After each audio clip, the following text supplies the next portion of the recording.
ગોંડલમાં આમ આદમી પાર્ટીના નેતા જિગીશા પટેલ ઉપર હુમલો થયો એ બાદ અત્યારે હાલ આમ આદમી પાર્ટીના ધારાસભ્યો તેની સાથે નેતાઓ મેદાને આવ્યા છે, પરંતુ હવે આ સમગ્ર મામલે આહિર સમાજના એક વ્યક્તિ છે એમના દ્વારા પણ સોશિયલ મીડિયામાં એક વિડીયો મૂકવામાં આવ્યો છે જેમાં જિગીશા પટેલને સમર્થન આપવામાં આવ્યું છે।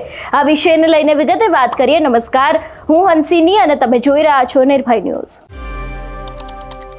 ગોંડલના જિગીશા પટેલ ઉપર થયેલા હુમલાને લઈને ગોપાલ ઇટાલિયા દ્વારા આજે એવું કહેવામાં આવ્યું હતું કે ભારતીય જનતા પાર્ટીના કોર્પોરેટર દ્વારા આ હુમલો કરવામાં આવ્યો છે। એ બાદ આપણે જોયું હતું કે જિગીશા પટેલ અને પોલીસ વચ્ચે પણ ફરિયાદ નોંધતા સમયે ક્યાંક નાની મોટી રકઝક જોવા મળી હતી, પરંતુ હવે આ સમગ્ર મામલે એક આહિર સમાજના દાદા છે એમના દ્વારા એક વિડીયો બનાવવામાં આવ્યો છે અને કોઈ પણ મહિલા સાથે આવું વર્તન ન કરવામાં આવે એવી પણ વાત તેમના દ્વારા કરવામાં આવી છે। એટલું જ નહીં, તેમના દ્વારા જિગીશા પટેલનું સમર્થન પણ આપવામાં આવ્યું છે। સૌથી પહેલા તો એ વિડિયો ઉપર નજર કરીએ। બોલો માં શક્તિ કી જય। ખરેખર આપણા દેશની સુરવીરતા, આપણા દેશની દાતારી અને આપણા દેશની ખાનદાની, આપણે ઘણી વખત આવી વાતો કરતા હોય કે દેશની દીકરીમાં કે બેન દીકરી માથે કોઈ અત્યાચાર બને દેશ અડીખમ ઊભો છે। જો કદાચ કોઈ પક્ષપાતથી વાત નથી કરતો, કોઈ રાજકારણની વાત હું નથી કરતો, કોઈ આપ હોય કે ભલે કોંગ્રેસ કે ભાજપ એ પક્ષથી હું નથી બોલતો, હું તો બેન દીકરી માથે કોઈ આવો અત્યાચાર થતો હોય, પથ્થરમારો, તો એથી આપણા દેશના કલંક બીજું કોઈ ઓછું નથી।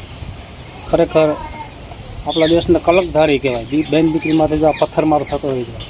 રાજકારણ તો કદાચ રાજાથી રંક લગણ છે, લોકશાહી છે, આમાં શું હોય, લાંબો હાથ તો ગમે એ કરી શકે। બોલો દ્વારકાધીશ, બોલો માં શક્તિ કી જાય। અને આ મહિષાસુર વૃત્તિને તો કોણ શક્તિ પૂગે। બોલો દ્વારકાધીશ, બોલો રામચંદ્ર ભગવાન કી જાય। જિગીશા પટેલના આખા બનાવ વિશેની વાત કરવામાં આવે તો ખાસ કરીને જિગીશા પટેલને સ્થાનિક મહિલાઓ દ્વારા તેમના વિસ્તારના રોડ રસ્તાના પ્રશ્નો, ગટરના પ્રશ્નો છે, પાણીના પ્રશ્નો છે, એ સમગ્ર મામલે જિગીશા પટેલને રજૂઆત કરવામાં આવી હતી। એ બાદ જિગીશા પટેલ તે વિસ્તારમાં પહોંચ્યા હતા, મહિલાઓની સાથે વાતચીત કરી હતી, ત્યારે ત્યાંથી પાછા વળતાના સમયે જિગીશા પટેલ જે સમયે ગાડીમાં બેઠા હતા ત્યારે બીજા વિસ્તારની મહિલાઓ છે તે ત્યાં આવી પહોંચી હતી। જિગીશા પટેલની સાથે ઉગ્ર બોલાચાલી થઈ હતી ને એ બાદ પથ્થરથી તેમના ગાડી જે કાચ છે એને તોડી નાખવામાં આવ્યો હતો। એટલા જ માટે થઈને જિગીશા પટેલને ઈજાઓ પણ પહોંચી હતી।